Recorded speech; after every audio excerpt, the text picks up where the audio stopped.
The penalty of adultery is death. Mateo Kapitulo 5, versikulo 28 hangtod sa 29.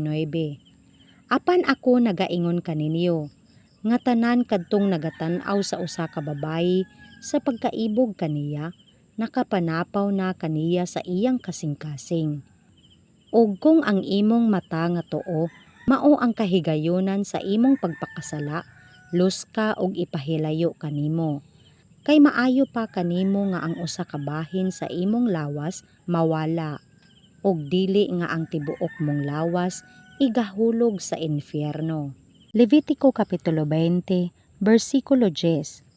Og ang tawo nga manapaw sa asawa sa laing tawo, bisan kadtong nagapanapaw sa asawa sa iyang isigkatawo, sa pagkamatuod gayud, pagapatyon ang mananapaw nga lalaki og ang mananapaw nga babayi.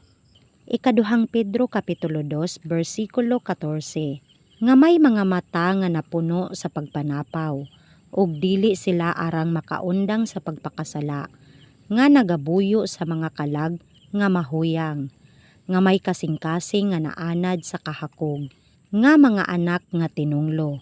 Deuteronomio Kapitulo 22, versikulo 22. Kung may tawo nga hidakpan, nga mihigda ipon sa usa ka babayi nga minyo sa usa ka bana, silang duruha mga matay, ang lalaki nga mihigda ipon sa babayi, ug ang babayi mao kini ang pagkuha mo sa dautan gikan sa Israel.